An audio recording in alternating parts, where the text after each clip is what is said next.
Recently ইনস্টাগ্রামের একটা খুবই ভাইরাল রেসিপি হচ্ছে এই আমপোড়া মুরগি, যেটাকে আজকে আমি আমার স্টাইলে বানাবো। তো ভাবলাম তাহলে রেসিপিটা তোমাদের সাথেও শেয়ার করি। Hello everyone, welcome back to my another new mini blog. এখানে আজকে আমপোড়া মুরগি বানানোর জন্য খুবই অল্প পরিমাণ চিকেন নিয়েছি, কারণ প্রথমবার বানাচ্ছি, সেজন্য অল্প করেই বানাবো। আর আলু ছাড়া যেহেতু আমি চিকেন খেতেই পারবো না, সেই জন্য আমি আলুও নিয়েছি, আর সাথে আছে পেঁয়াজ, রসুন আর আদা। আর যেহেতু আম এটাতে লাগবেই, তো সেই জন্য নিয়েছি একটা কাঁচা আম। তো এই কাজটা মানে আম পোড়ানোর কাজটা কিন্তু মাটির উনুনে করলে একটু বেশি ভালো হয়। তো আজকে আমি গ্যাসের মধ্যেই করছি, সেই ক্ষেত্রে কিন্তু গ্যাসের যে ফ্লেমটা আছে সেটাকে একদম লো রেখে করব, তা না হলে উপর দিয়ে পুড়ে যাবে কিন্তু ভেতর দিয়ে আর নরম হবে না।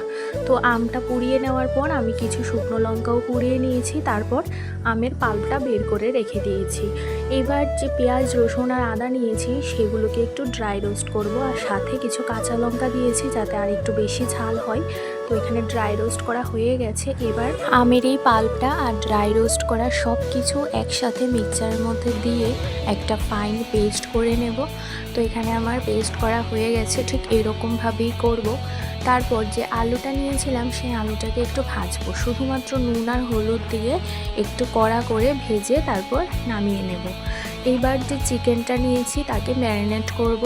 তো ম্যারিনেটের জন্য আমি দিয়েছি নুন, হলুদ, জিরে গুঁড়ো, লঙ্কা গুঁড়ো, তোমরা তোমাদের অনুযায়ী দেবে যতটুকু ঝাল খেতে পারবে।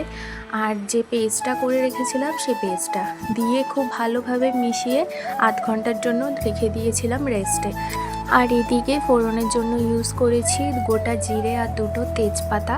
তারপর ম্যারিনেট করা চিকেনটা এর মধ্যে দিয়ে দিয়েছি। দেওয়ার 2 থেকে 3 মিনিট পর দেব ঝোলটা।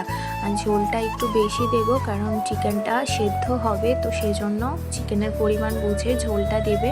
ঝোল দেওয়ার প্রায় 5 মিনিট পর আমি দিয়েছি এখানে আলুটা আগে যেহেতু ভেজে রেখেছিলাম তাই 50% সেদ্ধ আছে, আর বাকি সেদ্ধটা এখন হয়ে যাবে। আর চিকেনের যেহেতু আম ইউজ করেছি আর আমটা যেহেতু টক ছিল, তো সেই জন্য কিন্তু 1 চামচের মতো চিনি দিয়েছি টকটাকে ব্যালেন্স করার জন্য। তো কালারটা তো দারুণ এসেছে। আর আমি যেদিনে রেসিপিটা করেছিলাম সেদিন ছিল প্রচণ্ড গরম, আর প্রচণ্ড গরমে এই রেসিপিটা খেতে কিন্তু অসাধারণ লাগে। তো অবশ্যই এই রেসিপিটা এই গরমে একবার হলেও বাড়িতে ট্রাই করো, আর অবশ্যই কমেন্টে জানিও আজকের ভিডিওটা তোমাদের কাছে কেমন লেগেছে। তো চলো আজকের জন্য টাটা।